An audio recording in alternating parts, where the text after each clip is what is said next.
Grabe, murag walang katapusang dukduk asaray ga lusak ug humay ani, di ba? So kaning nilusak saging no, just very easy simple step. O sayon na jud mo din siya buhaton. First thing first nga gibuhat nato ganiha is gidungag ang saging, and after ana gipakpakan unsa atong gi dukdok gilusak nato aning atong ug sani nga available nga malusakan gud ninyo kamo nagoy bahala ana. And after ana no, first step, second step, ang third step is mo lagi to ibutang na nimo ang ingredients gradually.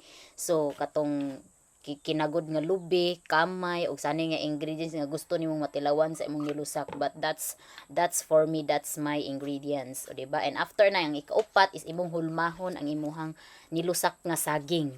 O diba? And after nimo nga mahulma na pahiran na nimo na siya og margarine. So mo nang 5 ka simple step. So very sayo na dyan mo that you can make at home. Oh, and that's it. This is Miss Cynthia. Magmahal ka nimo ako sa kahangturan, apan ayaw baya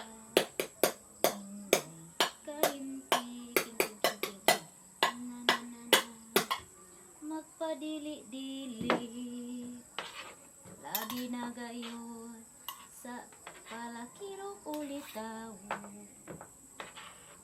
ay siya gusto muhangit kanimo.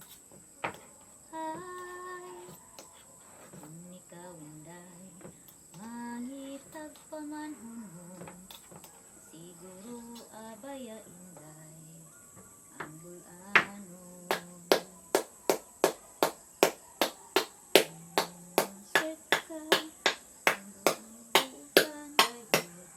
Magmahal ka nimo hangtod sa kahangturan.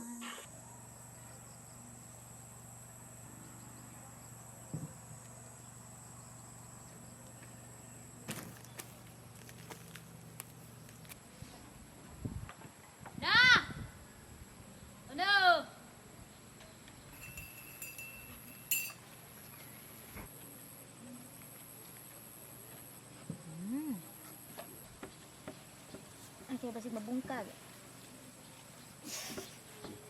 Gasta kumaya. Amot gidapan mo na wa. Ano ni awa? Ah. Tagatag sa mo right tada. Then di ko. Gamit ko uban kay gamay ang damo ba. Gamay kay mako man. Nagipos mako ala kay nagipos magkamay. Sure, lupa-lupa bali-balion. Bali-balion niya. Kaya kay mura dog anaon na bilaw.